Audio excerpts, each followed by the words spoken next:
Mesdames, Messieurs, amis téléspectateurs de Télé-Hémicycle, bonjour.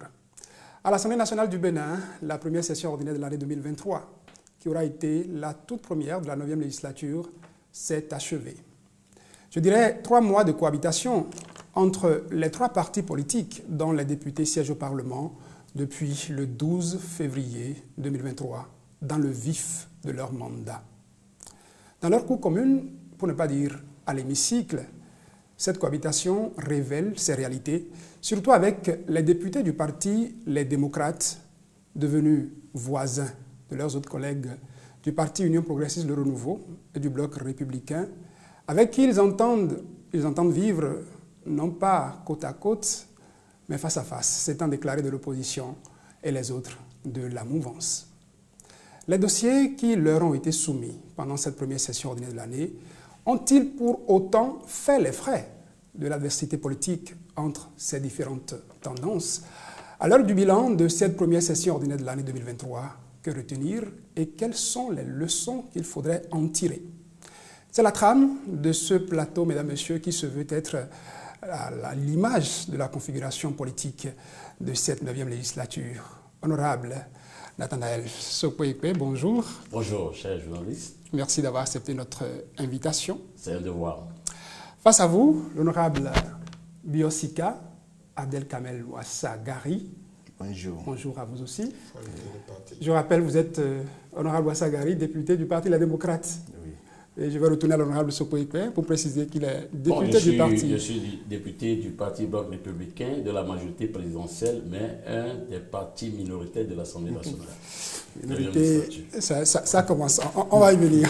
Honorable Nikez Kodjami Fayon, bonjour. Oui, bonjour, monsieur le journaliste. Vous êtes député Union Progressiste Le Renouveau. C'est exact. Vous siégez aussi à cette Assemblée nationale de législature. Le parti majoritaire de l'Assemblée nationale. Merci d'avoir accepté notre invitation. Merci beaucoup. Je vais commencer par vous, honorable Nathanaël Sokpo-Ekpe. Le président de l'Assemblée nationale a fait le bilan déjà de cette première session ordinaire de l'année, 9 séances plénières. Il y a eu un projet de loi qui a été étudié en seconde lecture, qui a été adopté. Il y a eu 4 questions d'actualité.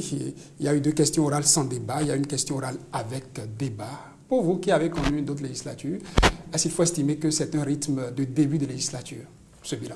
Merci, chers amis journalistes. Merci à mes chers collègues qui sont aussi sur le plateau avec moi ce soir pour discuter de notre première session ordinaire qui vient de connaître sa fin.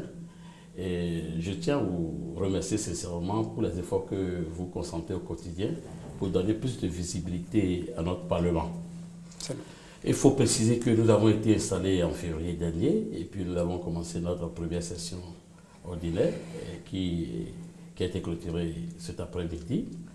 Il faut avouer que c'est un début de législature où les uns et les autres, moi j'ai eu la chance d'être membre de la 8e législature, mais actuellement nous avons plus de nouveaux députés élus, le monde est revenu. C'est un début où les députés vont prendre le temps pour s'acclimater, pour prendre le pouls de la maison et mettre en place les structures, les désignations. Vous savez, quand on est au début de la législature comme ça, il faut mettre en place les organes. Il faut mettre en place les organes où les députés, le Parlement béninois est censé être représenté, mettre en place les commissions. On a pris, comme on appelle cette première session ordinaire, pour nous atteler à cela. Bon, c'est vraiment un début. Et le vrai boulot n'a pas encore commencé. Et vous aurez le temps de constater. Honorable Abdel Kamel Ouassagari, pour ne pas dire Biosika, puisque vous tenez à ce que ce soit précisé. Sauf à de ma part, c'est la première fois que vous vivez les réalités parlementaires. Vous venez à l'Assemblée pour cette 9e législature avec vos certitudes, vos doutes aussi. Cette première session ordinaire de l'année aura-t-elle dissipé vos inquiétudes? Êtes-vous satisfait déjà de ce bilan qui a été présenté? Je suis satisfait de ce qui s'est passé pendant les 3 mois. Je me suis dit que de toute façon, ça n'allait pas être facile. On a eu un président de l'Assemblée qui a été reconduit, le président de la 8e législature, qui est devenu président de la 9e législature. Et on remarque que les 2 législatures n'ont pas les mêmes réalités. La 8e législature, qui était une législature qu'on a tous appelée monocolore, était juste constituée des députés de la majorité, qui accompagnaient le pouvoir. Mais au niveau de la 9e législature, il a eu l'opposition qui a pu faire son entrée. Donc je me suis dit, étant donné que ce n'est pas la même réalité, ça n'a pas été facile pour le président. Mais dans l'exercice, on a essayé de faire ce qu'on peut faire pour que les 3 mois qu'on a eu à passer ensemble puissent donner de meilleurs fruits. Donc dans la suite du débat. Honorable Ikes Kotiami-Fayon, ceci explique-t-il cela pour ce bilan qu'on a présenté de cette première session ordinaire de l'année? La moisson, comme le disait le président de l'Assemblée nationale, à cette plénière de clôture, elle n'est pas abondante, mais est-ce que ça peut s'expliquer par le fait que nous sommes en début de législature?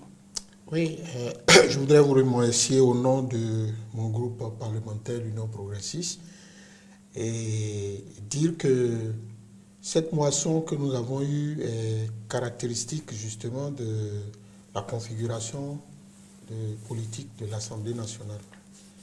Et vous savez, cette législature est abordée sur la base de nouveaux tests et à travers le règlement intérieur que les uns et les autres sont en train de s'approprier. Et dans ce contexte-là, l'opposition qui était absente de la dernière législature veut montrer qu'elle est présente. Bon, donc nous, jouant chacun notre partition, nous sommes là pour montrer aussi que nous sommes présents. Donc chacun joue son rôle. Et globalement, je suis ravi, comme l'ont dit mes prédécesseurs, que c'est une bonne fin de session ordinaire. C'est globalement satisfaisant. Je vais rester avec vous. 3 mois de session, des questions orales adressées au gouvernement, des questions d'actualité aussi, mais un seul projet de loi entre vote des lois et contrôle de l'action gouvernementale. Honorable Fayon, la nouvelle législature aura-t-elle choisi de se placer sous le signe du contrôle parlementaire de l'action gouvernementale? Non, ce n'est pas exactement ça. Ce n'est pas exactement ça, mais quand vous voyez l'exercice du contrôle parlementaire de l'action gouvernementale comme étant l'une des fonctions dévolues constitutionnellement aux députés, c'est un bon début de législature à travers ce contrôle parlementaire. Et puis vous allez constater à foison, ne serait-ce que aujourd'hui, ce qui a consacré la fin de clôture, les dernières questions ont focalisé l'attention de tout le monde, qui montre que les groupes parlementaires peuvent bien travailler ensemble, quand bien même chacun a son encyclopédie, sa façon, sa manière de présenter les choses. Alors, en ce qui concerne la loi, la relecture de la loi, c'est normal, puisque le vote d'une loi, c'est un processus. Et en si peu de temps, on n'aurait pas pu instruire une loi, que ce soit même issue d'un projet du gouvernement ou bien d'une proposition de l'un de nous. Je pense que le minimum qu'on puisse faire, c'est déjà de procéder à la relecture de cette loi qui est importante sur les produits chimiques, puisque toutes nos communes sont traversées par les transports de ces produits. Et puis, dans la vie commune, il faut pouvoir réglementer, sanctionner, etc. Voilà. Honorable Ouassagari, contrôle de l'action gouvernementale, vote de loi font partie des missions du député. Parce qu'il faut dire que jusqu'ici, les députés ne sont pas encore inspirés, c'est pourquoi ils ne sont pas encore passés à des propositions de loi, puisque le seul texte de loi qui vous a réuni pour le compte de cette session ordinaire est un projet de loi, donc d'initiative gouvernementale. J'aimerais dire que pour un projet de loi d'abord, les différentes étapes à aboutir. Les populations pensent souvent qu'il suffit que le gouvernement envoie la loi et on vote. Il y a des étapes à franchir. Il faut d'abord que le projet de loi soit envoyé au niveau d'une commission permanente et aussi de la commission des gens étudient, font leur rapport avant que ça devienne en plénière pour le vote. Donc, comme nous le savons, dès le début de la législature, on a d'abord procéder à l'installation des commissions. C'est-à-dire, comme dans l'administration, on dit souvent que l'administration est une continuité, mais en ce qui concerne l'Assemblée, bien que c'est une continuité, mais les organes changent. Il faut réinstaller les différentes commissions. c'est que toutes les lois qui étaient dans différentes commissions, je prends un exemple, commission du plan, qui avait des lois, même si ça avait été étudié et ce n'est pas venu en plénière, avec l'installation d'une nouvelle législature, ces rapports doivent retourner auprès de la pour être étudiés par la nouvelle commission. C'est ça qui peut-être a fait traîner les choses. Il y a plusieurs projets de propositions de loi que le président a transférés aux nouvelles commissions installées. Et le contrôle de l'action gouvernementale faisant également partie du rôle du député, les députés se sont tous bords politiques représentés au Parlement se sont attelés pour faire des questions au gouvernement. Ce n'est pas que le contrôle de l'action gouvernementale est devenu prioritaire, mais ça fait partie des travaux. Je pense que lors des prochaines sessions, les projets de loi ou bien propositions de loi viendront beaucoup plus que les questions au gouvernement. Honorable Sokouekpe, vous rassurez nos téléspectateurs qu'il y a au niveau des commissions des textes de loi, d'initiatives parlementaires, des textes de loi donc, avec des députés qui manœuvrent, qui seront sur vos bureaux, sur votre table en plénière prochainement? Effectivement, il faut que, comme a eu à le dire mon prédécesseur, il faut retenir qu'il y a eu plusieurs propositions de loi et plusieurs projets de loi qui ont été affectés par le président de l'Assemblée aux différentes commissions. Nous avons 5 commissions, vraiment au niveau de l'Assemblée nationale. Et il y a chaque fois qu'il y a un projet de loi ou il y a une proposition de loi, c'est orienté vers la commission habilitée à l'étudier. Donc, il y a tous ces projets de loi et propositions de loi qui sont au niveau des commissions. Et effectivement, dans les prochaines sessions, vous allez constater qu'on aura beaucoup à faire. Ce n'est pas parce qu'aujourd'hui, au début de la législature, nous ne sommes pas venus à voter un seul projet de loi que nous n'avons rien fait. Nous avons beaucoup fait. Nous avons beaucoup fait. Et vous l'avez dit, les questions orales adressées au gouvernement avec ou sans débat aussi fait partie d'une des missions du député béninois, le contrôle de l'action gouvernementale. Donc, ne vous inquiétez pas. Les téléspectateurs peuvent être rassurés que la 9e législature va travailler à la satisfaction des besoins de nos populations à travers le vote des lois, les ratifications et autres. Merci. Parlons à présent, chers honorables, de la cohabitation entre vous, entre vos différents partis politiques. Honorable Ouassagari, le Parti de la démocrate a annoncé les couleurs. Déjà, à l'installation, quand vous avez voulu faire la déclaration de constitution de votre groupe parlementaire, vous avez annoncé les couleurs, les signaux étaient là en même temps, député de l'opposition. Et puis plus tard, non pas dit quelques jours plus tard, quand il fallait étudier le rapport d'activité du président de l'Assemblée nationale, vous y êtes allé contre. Est-ce que c'est déjà cette réalité que vous avez voulu prouver aux Béninois comme quoi l'opposition est là? Avant même qu'on aille aux élections, le Parti des démocrates a fait une déclaration d'appartenance à l'opposition. Donc, les tests de la République nous reconnaissent que le Parti des démocrates fait partie des partis de l'opposition. Nous sommes venus, c'est une continuité. Donc, en constituant notre groupe parlementaire, on a juste rappelé que nous sommes là pour représenter toute l'opposition béninoise. Être opposant, représenter l'opposition ne veut pas dire qu'on est contre tout ce que fait le gouvernement. Mais il y a des points il y a des programmes, des projets mis en œuvre par le gouvernement. Si on n'est pas satisfait, si on estime que ça ne va pas à l'encontre si ça ne va pas dans le bien-être des populations, on va crier et dénoncer. Donc, je voulais juste dire que nous sommes de l'opposition béninoise et nous ne nous retrouvons pas totalement dans la vision du gouvernement. Dans cette cohabitation, j'évoquais tout à l'heure le rapport d'activité du président de l'Assemblée nationale. C'était avait estimé que c'était déjà trop tôt pour que vous votiez contre un rapport qui couvre une période du 12 février 2023 au 26 avril, qui n'avait pas encore matière à tout de suite déclencher, en tout cas mettre la poudre, le feu aux poudres, comme on le dirait.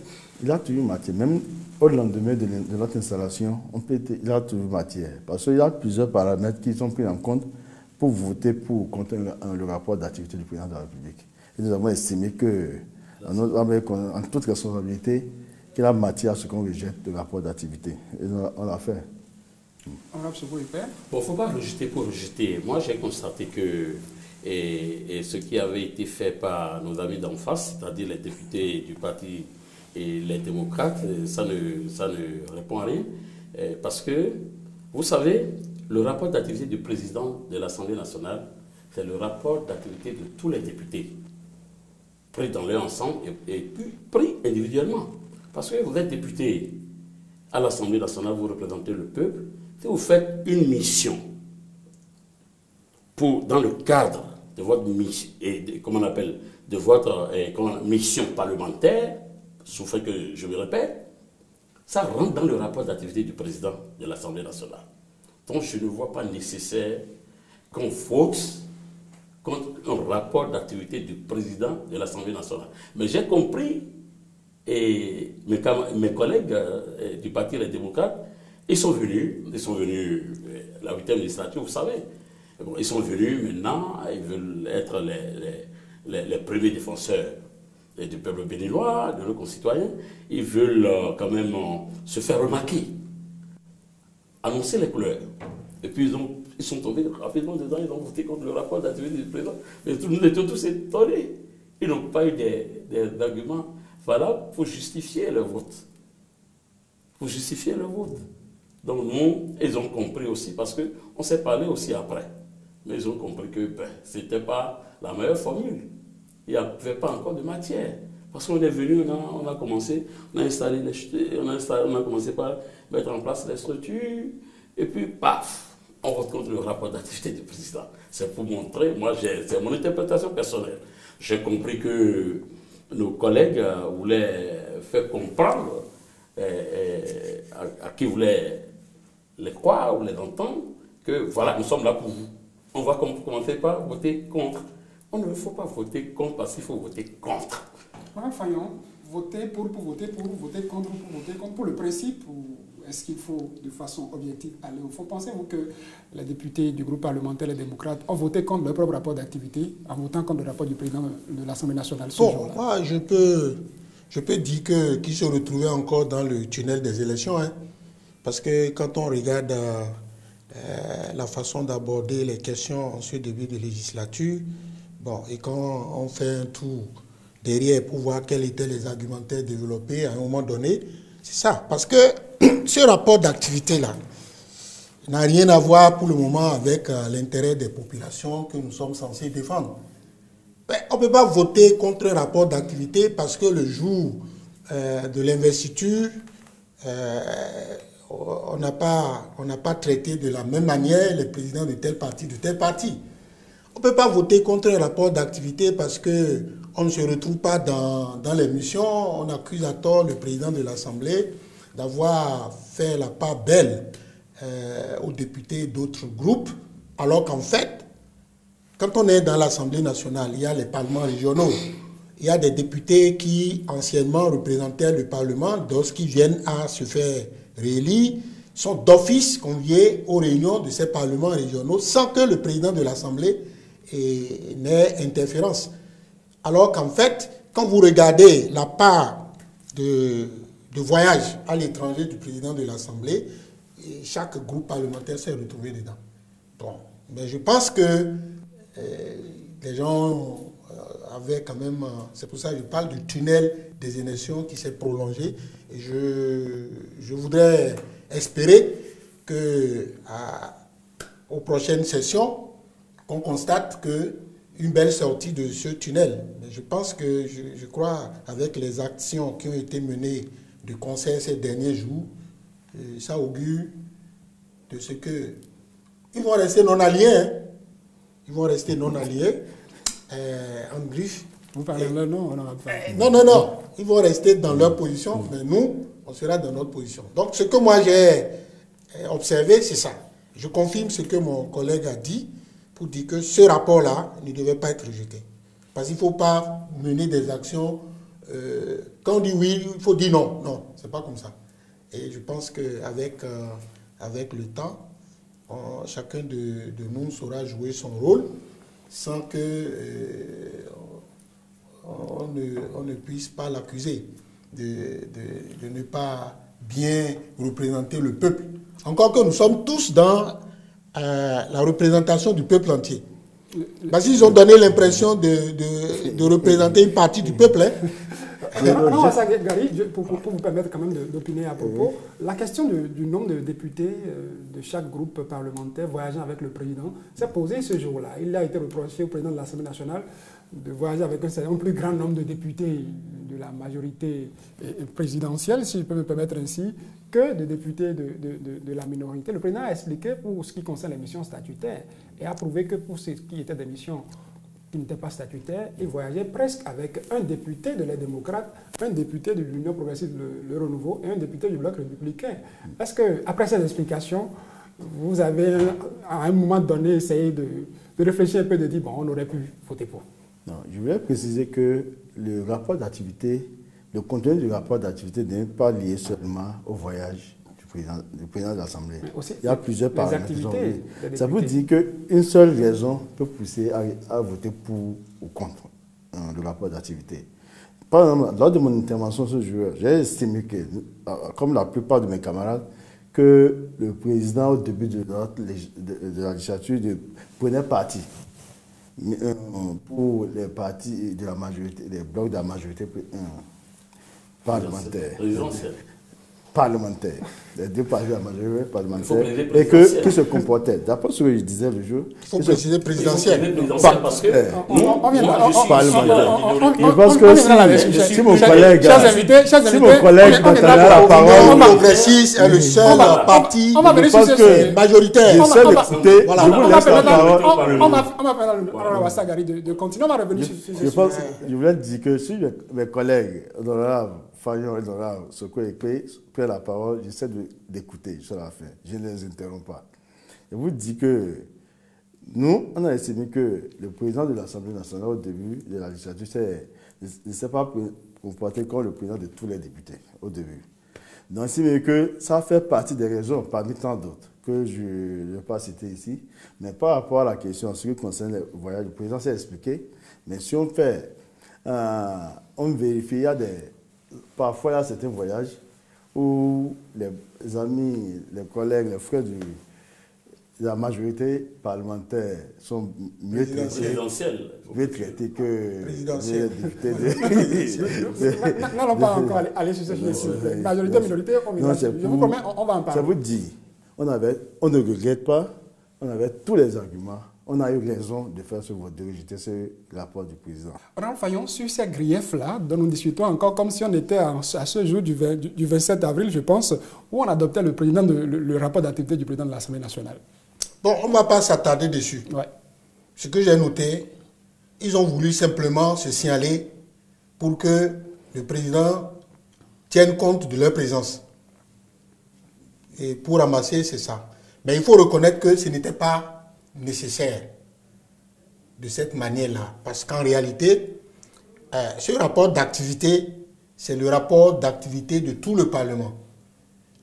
Les activités menées en liaison avec tous les partenaires par les services techniques du Parlement, les activités menées par nous-mêmes, donc franchement, il n'y avait pas matière à dire qu'on a rejeté. S'il y avait un grief, nous sommes organisés en groupe parlementaire. Il y a une conférence des présidents.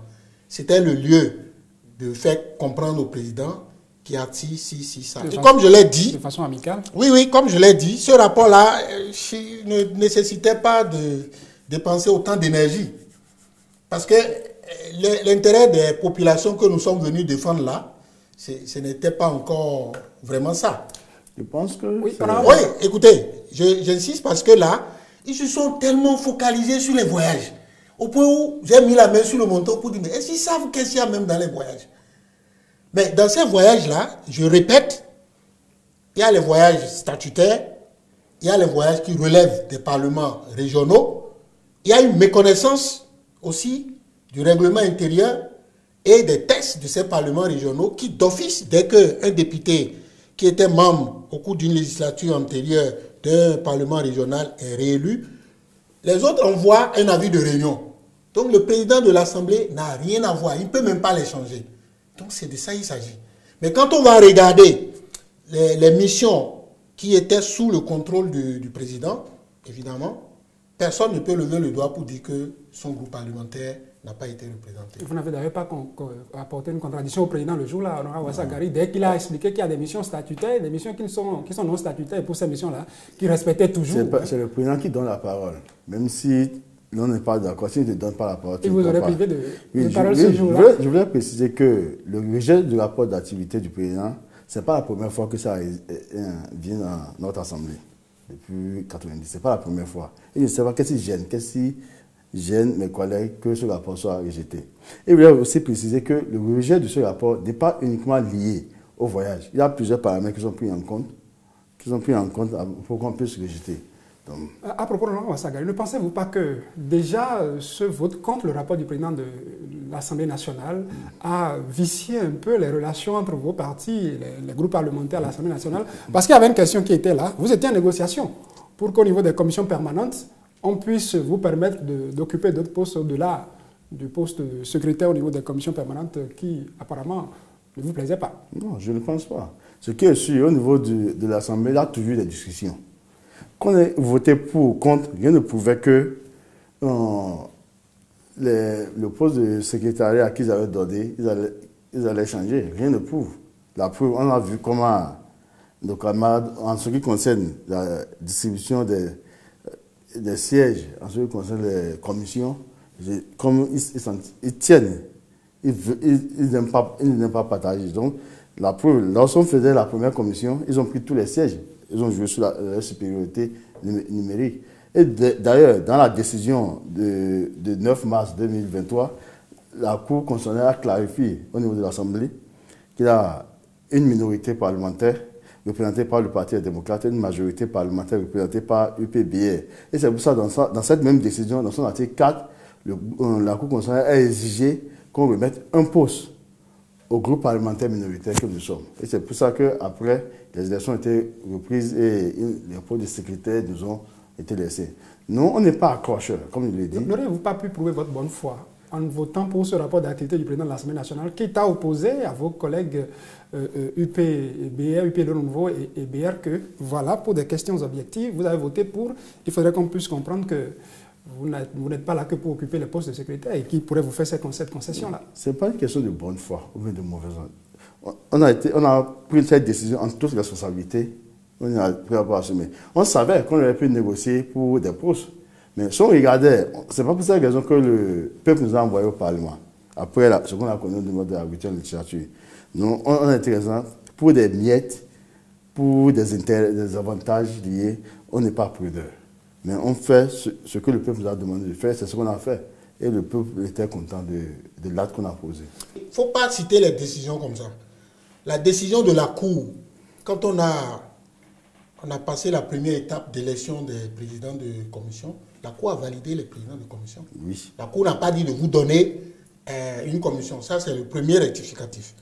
La Cour nous a envoyé, évidemment, et il est question de pouvoir discuter. Parce qu'en réalité, si vous viciez un environnement, c'est pour ça que vous avez bien fait de dire, puisque ce qui a été fait par rapport au rapport, et je dis bien, on ne va pas s'attarder dessus, parce qu'ici, il s'agit du bilan d'une session ordinaire. Tout à fait. Et là, c'est très clair qu'il y a deux minorités. C'est très clair que le seul parti majoritaire de l'Assemblée, c'est l'Union progressiste, le Renouveau. Vous ne pouvez pas méprendre l'existence du bloc républicain en tant qu'entité politique, tout comme vous ne vous ignorez pas vous-même. Donc c'est ça. Et tout le débat est là. Parce qu'en réalité, quand vous prenez la législature précédente, c'est facile de dire c'est les partis de la mouvance présidentielle, mais il y avait une majorité et une minorité. Avant d'en venir à ce débat de majorité-minorité, voilà. On pourrait se dire, mais au finish, pourquoi ne pas accepter, concéder à vos collègues du groupe parlementaire Les Démocrates un poste de vice-présidence au niveau des commissions ou de présidence au niveau des commissions? Et pourquoi, quelle est cette appétence, quel est cet intérêt qu'il y a au niveau de ces bureaux de commission pour que vous préfériez ne laisser que les postes de secrétariat? Et nous agissons conformément au règlement intérieur. Aucun article du règlement intérieur n'a été exigible sur une position qu'un parti de l'opposition pouvait occuper dans une commission. Certes, ils ont saisi la Cour la Cour a demandé d'ouvrir à ce qu'ils se positionnent dedans. On ne peut pas être majoritaire, d'accord, et subir la loi de la comment on appelle, de l'opposition qui est ultra minoritaire. Vous êtes majoritaire parlementaire. Majoritaire présidentielle. On ne peut pas être majoritaire présidentielle. On va y aller. Oui, de la majorité présidentielle. C'est Honorable Sokwe qui a la parole, s'il vous plaît. Donc, nous ne pouvons pas être à ce niveau-là. Regardez l'effectif que nous faisons. L'UP Le Renouveau et les deux entités et le bloc républicain au Parlement. La majorité présidentielle, nous faisons 81 députés. Et nous allons nous laisser malmener par 28 députés de l'opposition. C'est pas possible. C'est pourquoi, quand vous parlez en termes de concession, ils ont été approchés pour venir discuter. Mais ils ont dit comment vous allez, vous avez une minorité qui ne vous permet pas de vous exprimer en matière démocratique, d'accord? Et vous exigez que des positions. C'est pas possible. Ça répond à quoi? On n'a pas été approché. S'il vous plaît. Honorable Fayon. Il est question d'élection. Oui. Oui. Et attention, il est question d'élection. Je dis les choses terre à terre. Oui. Comme il est question d'élection, et il faut une majorité absolue, c'est-à-dire 55 voix pour que même si vous êtes candidat, vous soyez élu. Mais il faut discuter. Il faut discuter. Ça veut dire quoi? Demain, là, puisque la liste des représentants au Parlement régional n'est pas bouclée. Mais si vous êtes candidat, il faut qu'on vote. Mais vous seul, vous ne pouvez pas voter pour vous faire représenter. C'est une élection. Ça veut dire qu'il faut inclure la notion de diplomatie parlementaire. Il faut discuter. Ce n'est pas parce que vous êtes de l'opposition et que, bon, d'office, vous devez être. Non, on élit, on peut désigner X, Y pour dire, ah, on a réparti, on veut bien que chaque groupe parlementaire puisse se représenter à l'intérieur, soit d'une institution. Mais c'est un vote. Vous avez voté contre nous, non? Imaginez que nous, on prenne une position pour dire, bon, ok, quand vous allez mettre votre candidat, on va voter. Qui va élire? Donc, quand vous voyez cette situation, je pense qu'il faut modérer.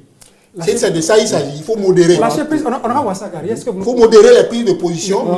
N'est-ce pas une réalité? Tant dans la forme que dans le fond. Que dans le nombre avec le nombre que vous formez, vous ne pouvez seul imposer des choix à cette Assemblée nationale avec tout ça, qu'il faudrait lâcher prise parfois, aller discuter, négocier. Vous disiez tout à l'heure que personne ne vous a approché. On était dans les coulisses de cette...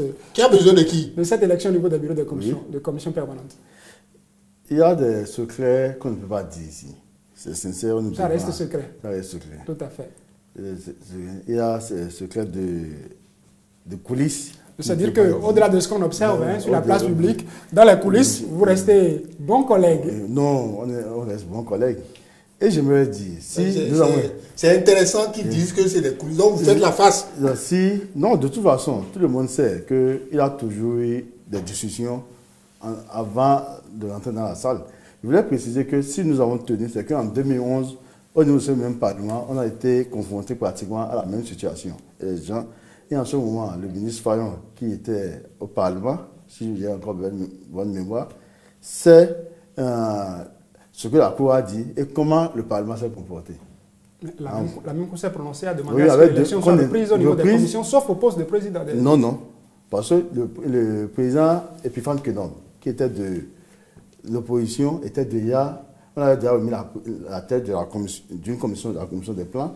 Et lors de la reprise, ce n'est pas que les postes de secrétaire qui ont été remis à l'opposition. Donc, ils ont essayé de faire une répartition. Parce que ce n'était pas un accord. Donc, de toute façon, il y a des discussions menées en coulisses que nous ne pouvons pas dire ici. Non, pas nous éteindre. Je pense que je dois donner une précision, si vous le permettez. Rapidement. Oui, je suis très ravi des discussions en coulisses dont vient de faire mon cher collègue.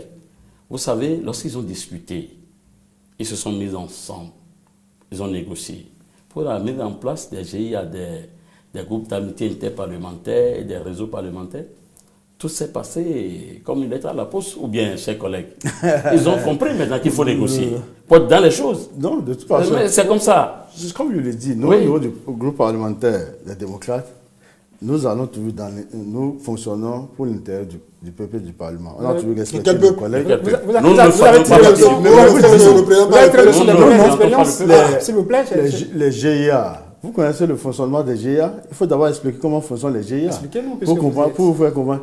Un GIA, c'est pas que c'est là. Il faut que les responsables, les responsables du GIA. Le GIA, c'est quoi déjà pour nos téléspectateurs qui nous suivent? C'est les groupes d'amitié interparlementaires. Avec les parlements, Entre les parlements. Des autres pays. Il faut que les responsables puissent courir. C'est pas qu'il y a des ressources disponibles.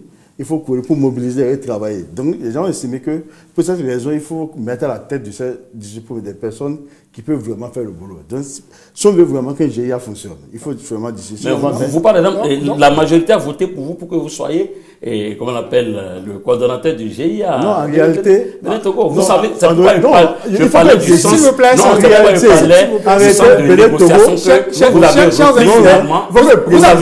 Vous avez dit certaines choses. Vous avez dit tout à l'heure, on était d'accord qu'il y a des choses qui relèvent des coulisses, qui étaient des secrets, sur lesquels il ne faudrait pas revenir. Non, moi je préfère qu'on parle de discussion inter-groupe parlementaire. Parce que quand vous dites coulisses là, vous-même là, vous faites harakiri. C'est comme si, bon, vous dites une chose publiquement et dans les... Non. Tout le peuple sait que pour le fonctionnement partout, là, toujours, avant de rentrer dans ça, il y a des débats qui se mènent, des discussions se mènent. Moi, mon plaidoyer, c'est qu'il faut rester modéré. On peut garder sa position. Du coup, Honorable Moussa Gari, est-ce que vous n'avez pas l'impression que tout ça a déteint, parce qu'on va même au niveau de la désignation des représentants de l'Assemblée nationale du pays, on est au niveau des parlements régionaux, au niveau de certaines institutions du pays.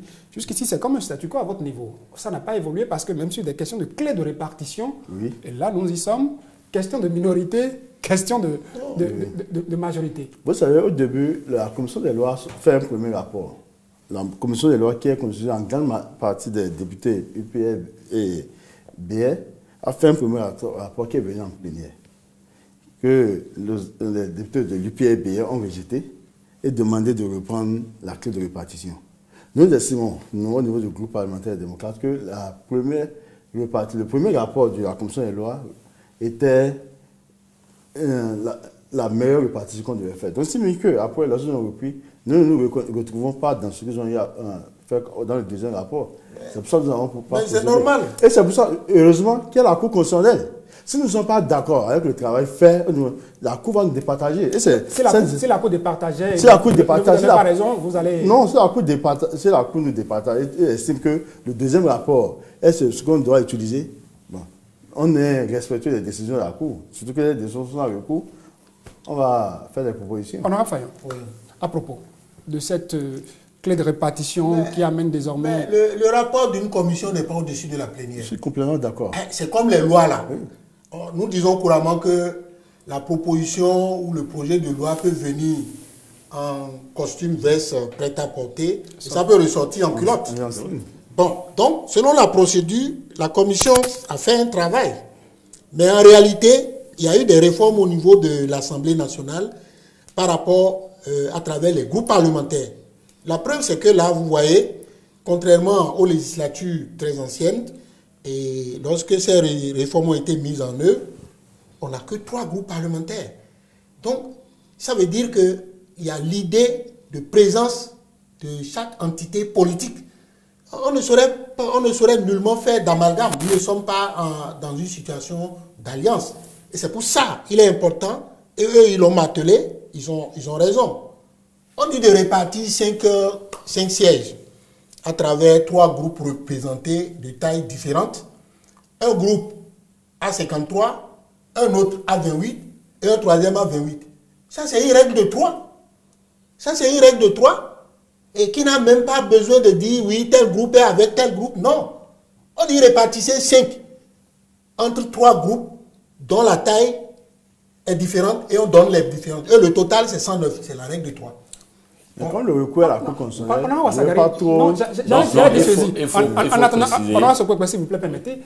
Quand on dit, on a écouté les députés, notamment l'honorable Orden Aladati, faire cette genèse-là de cette jurisprudence dont vous parlez au niveau de la Cour constitutionnelle et expliquer dans quelles conditions on était arrivé aux décisions que la Cour constitutionnelle a rendues à l'époque. Aujourd'hui, c'est parce que peut-être vous êtes le seul parti d'opposition, les démocrates à l'Assemblée nationale. S'il y avait un autre parti en plus de vous, un parti d'opposition, allez-vous comprendre ce débat qui se fait aujourd'hui, comme quoi il y a une majorité qui est plurielle, parlementaire, et puis il y a peut-être une minorité qui est constituée d'un seul groupe parlementaire d'un parti politique qui est là. S'il avait un autre parti, un exemple, si FCB avait des députés, il avait fait une déclaration d'appartenance à l'opposition, on allait tenir compte de tout ça. On allait les considérer comme... Est-ce que ça allait inféoder les députés du parti FCB au parti c'est pas qu'on ait inféode, mais seulement qu'on allait... Si c'était un cercle qui était reservé, c'était à nous de discuter pour voir qui prend. Et il voulait revenir. Vous avez pris en compte ce que l'honorable Orden a dit. Il n'a pas la science infuse. Et rien pour que tout ce qu'il a dit est une réalité. Mais je dis à l'heure, la loi permet, si on ne s'entend pas au niveau de la Cour au niveau du Parlement, on va à la Cour constitutionnelle. Mais je n'ai pas compris pourquoi dans l'extension... On attend la décision de la Cour constitutionnelle pour voir ce que la Cour va dire. Si la Cour estime que le deuxième rapport est ce qu'elle est là, on respecte. On peut faire des propositions. Je pense que nous sommes trois entités. Nous sommes trois entités au Parlement. D'accord? Conformément au règlement intérieur. Je n'ai pas compris pourquoi le parti, l'autre minorité, c'est l'autre minorité du Parlement veut pousser nous, Bloc républicain, à être le prolongement de l'UPR. Je n'ai pas l'Union progressiste, le renouveau. Je n'ai pas compris. Vous précisez que vous êtes de la minorité parlementaire. On est une des minorités parlementaires. Nous avons deux minorités au Parlement béninois. Et il y a le Bloc républicain, et il y a, comment on appelle, le parti, les démocrates. Le seul parti majoritaire, c'est l'Union progressiste. La Cour va nous départager dans les jours à venir. Et aussi, on dirait que il faut comprendre, c'est pas parce que... C'est pour ça que je ne voudrais pas qu'on s'éternise. On va y passer. Il a dit tout à l'heure, dans ses propos, que s'il y avait un autre parti déclaré aussi, puis FCB par exemple était au Parlement, et c'était déclaré de l'opposition, on allait les considérer. C'est pas vrai. C'est pas parce qu'on est minoritaire au niveau du Parlement qu'on devient systématiquement de l'opposition. Non. On est d'accord. L'opposition peut être majoritaire au Parlement. C'est ça. On est d'accord. Mais chacun de nous comprendra lorsque la Cour Monsieur le journaliste, va statuer. Il y a une confusion. Il y a une confusion qui est menée. Dès qu'on dit majorité, minorité, du coup, on pense que le parti majoritaire à l'Assemblée, c'est le parti qui soutient la mouvance et que la minorité, c'est l'opposition. Non. La notion de minorité, de majorité doit tenir compte de cette réalité-là. De la configuration du Parlement. Parce qu'il peut y avoir un parti centriste qui n'est ni de l'opposition, ni de la mouvance. Ni de la mouvance. C'est pour ça qu'on dit que la loi dispose pour l'avenir. Mais justement. On attend les décisions de la Cour. Bon, de toutes les façons. Nous allons évoluer. On va laisser ces questions de majorité, de minorité. On a quand même constaté que, puisqu'on fait le bilan de la première session ordinaire de l'année, que le seul projet de loi sur lequel les députés se sont prononcés, ils ont voté, même si c'est en deuxième lecture, ils ont voté pour ce projet de loi à l'unanimité, les députés présents et représentés. Voilà qu'il y a des questions qui vous réunissent. Oui, ça pour que les députés du parti des démocrates, le groupe parlementaire des démocrates, c'est voter utile. Quand il va de l'intérêt des populations, pourquoi ne pas accompagner? On n'est pas, comme l'a dit le président, on n'est pas contre le pouvoir. Mais s'il y a des projets qu'on estime qu'il va de l'intérêt des populations, nous allons toujours accompagner. Mais si nous votons contre de la même manière, il faut qu'on comprenne que c'est parce qu'on a estimé qu'il y a quelque chose qui ne va pas. Non, moi je pense qu'ils ont cherché les poils aux œufs, ils n'ont pas trouvé. C'est pour ça qu'ils ont dû vraiment s'allier. Ils ont cherché les poils aux œufs. Pourquoi ils n'ont pas trouvé. Les œufs ne peuvent compter jamais de poils. Ça dit que la fois, c'est parce qu'ils trouvent quand même des poils sur ces œufs. C'est un constat qu'il y a eu unanimité. Mais, je vous explique qu'ils ont cherché les poils, surtout Ouassagari. Il a cherché les poils, il a vu que ça ne valait pas la peine de dire que un seul œuf de pintade ou de caille a pu avoir de poils. On peut vous dire qu'il s'est allié. Il s'est allié. Sur la position de son groupe parlementaire. Les non-alliés se sont alliés. Le dossier a été traité dans ma commission. On a discuté le moment. On a compris. C'est à l'aide de l'intérêt des populations. On a ce point. Ils ont, à travers, il y a des sujets sur lesquels à travers le vote de cette loi par nos collègues du Parti Les Démocrates, ils ont repris l'esprit. Les collègues ont repris l'esprit parce que... Est-ce que ce n'est pas un mot fort? Non. Ils n'avaient pas perdu les esprits. Non, ce n'est pas fort parce que, vous savez... Ils sont sortis du tunnel. Laurent Ouassagari et moi, nous sommes membres de la même commission. Et lorsqu'on avait discuté de ce projet de loi en commission, ils ont posé toutes les questions possibles. Ils ont été orientés, situés, et ils ont vu que l'enjeu est de taille. Et là, ils ont compris qu'il y a l'intérêt du peuple qu'ils supposent défendre. Que nous défendons. Non, ce qu'ils supposent défendre. Que nous défendons. D'accord? Et nous-mêmes, on leur reconnaît que, bon, ils ont commencé par comprendre. D'accord? Et je vais souhaiter que, lors de nos prochaines sessions, que ça se passe toujours de cette façon-là. Moi, je suis plutôt méfiant. Oui, on va laisser l'honorable se préparer. Oui, ça se passe toujours comme ça parce que tout ce que nous faisons ici, c'est pour le mieux-être de nos populations. D'accord? Et les lois que nous votons ici disposent pour l'avenir. D'accord? Aujourd'hui, vous pensez que vous êtes de l'opposition et qu'il faut tout peindre en noir, vous n'aurez pas raison demain. Parce que jamais tout... non, vous n'aurez pas raison demain parce que vous allez regretter, d'accord, certains de vos comportements qui vous caractérisent aujourd'hui. Bon, moi, je ne donne de leçons à personne. Mais permettez-moi de rester méfiant et vigilant. Ce n'est pas parce que ils ont raccordé de voter avec nous que je vais me frotter les mains. Non, je vous ai dit, ils ont cherché les poils aux œufs, ils n'ont pas trouvé. C'est comme ça. Mais si des non-alliés viennent s'allier, il faut le reconnaître. Nous ne sommes pas venus d'alliés. Je me rends compte que On ça fait s'est mal. entendu. Non, on va laisser le Fayon finir. On a reconnu l'objectivité de la validation le vote en fait de la relecture de la loi en ce qui concerne les produits chimiques qui sont dangereux. Et nul ne peut se soustraire à ce danger-là. Alors, bref, je pense que c'est un acquis et je ne peux que souhaiter que ça puisse continuer comme ça. Ouassagari, au-delà de ce que vous allez dire, j'allais vous demander quelles sont les leçons qu'on peut commencer par tirer à votre niveau de cette première session ordinaire de l'année 2023 qui s'est achevée. Si vous vous souvenez de ma question orale sur le drame de Dassa, j'avais demandé quelles dispositions... Il ne faut pas revenir sur ça. Non.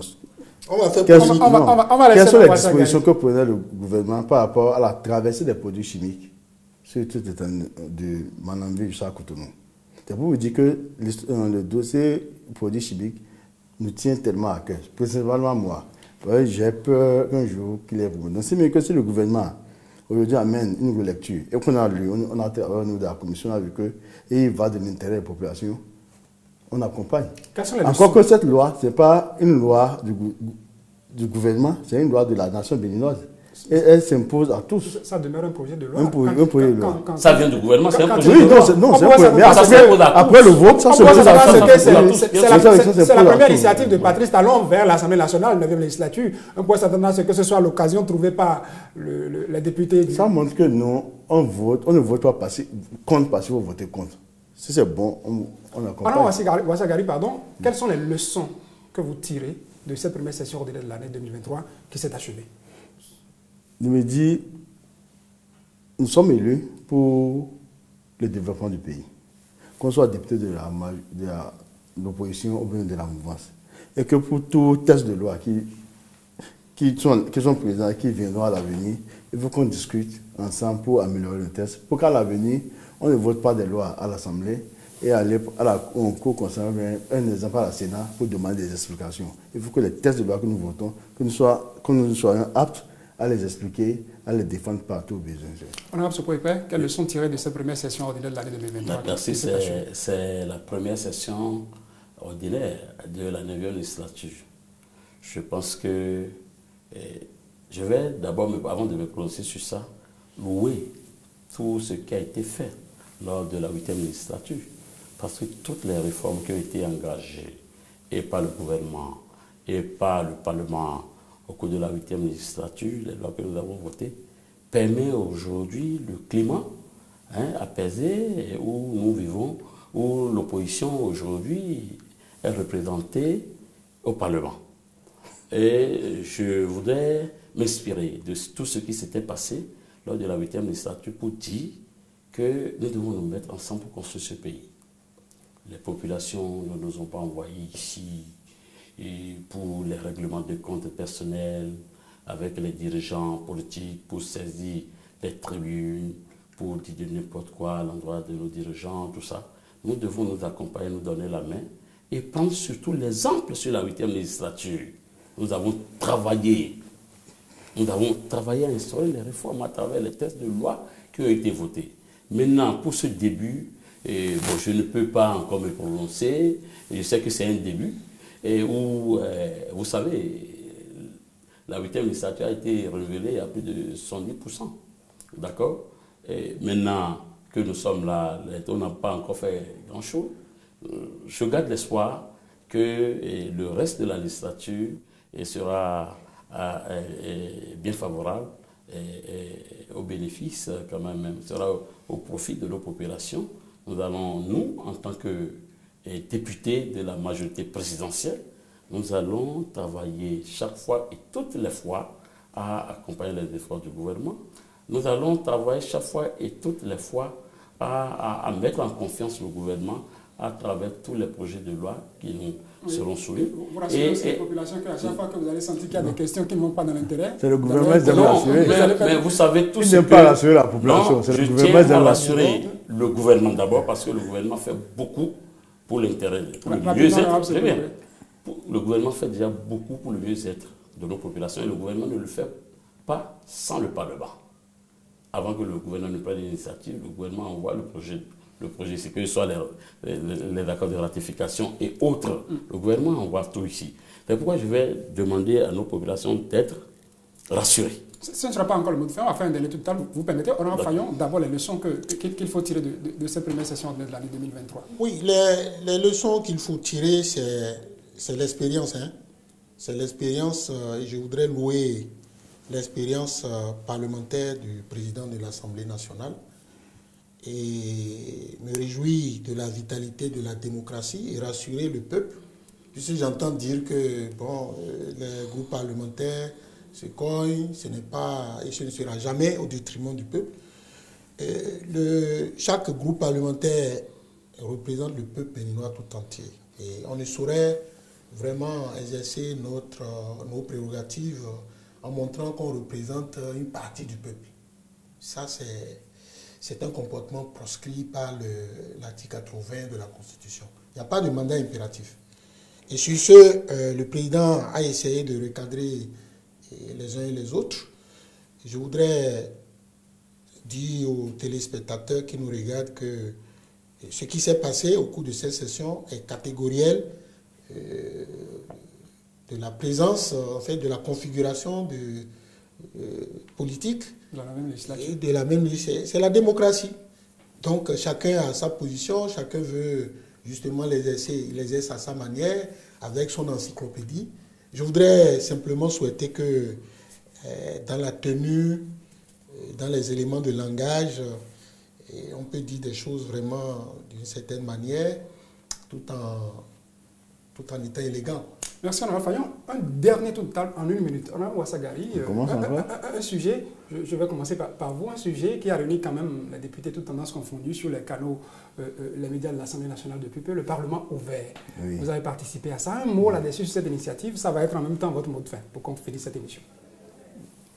J'aimerais dire que le Parlement ouvert, c'était, comme je l'avais dit le jour de l'émission, que c'était une bonne initiative. Et sur ce, je disais que je remercie le président pour l'initiative, pour avoir permis Social Watch à diriger le panel.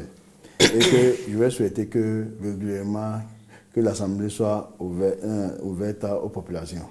Et je profite aussi pour dire que c'est déjà intéressant que depuis l'arrivée, depuis l'ouverture de l'installation de la 9e législature, on a senti au sein de nos populations un intérêt à suivre ce qui se passe au Parlement. Les gens sont, chaque fois qu'une plénière, tout le peuple béninois est focalisé pour voir ce qui se passe. Donc, c'est qu'aujourd'hui, les populations se reconnaissent dans ce qui se passe au niveau du Parlement, et que je pense qu'il suffit d'améliorer et on fera mieux pour le bonheur des populations. Merci à vous, Mme Wassaga. Merci bien. D'abord, je voudrais vous remercier de nous avoir invités sur ce plateau, quand même pour opiner sur les 3 mois que nous avons fait ensemble, et dire que je ne peux toujours pas finir sans faire un clin d'œil à la 8e législature, au cours de laquelle les réformes ont commencé sous l'égide du président Vlavourou.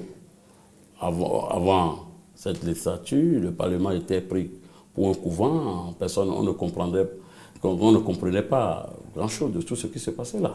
Mais aujourd'hui, vous pouvez être directement situé sur tout ce qui se passe à l'Assemblée.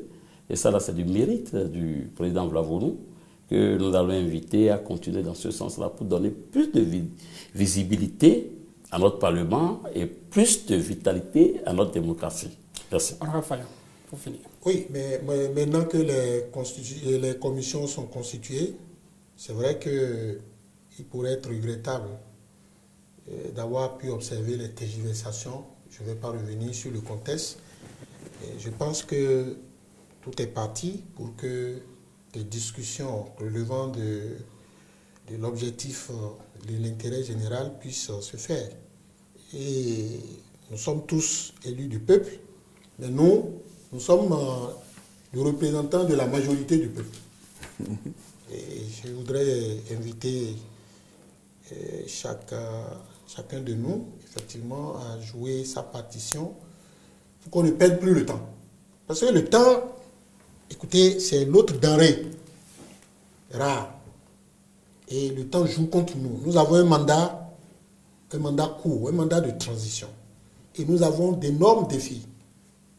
Et un exemple, nous avons discuté très ouvertement de la question de la santé. Et vous avez vu comment ça a focalisé l'attention de tout le monde. C'est à cela que j'appelle chacun de nous pour qu'on aille vite. Vraiment qu'on évite de perdre du temps.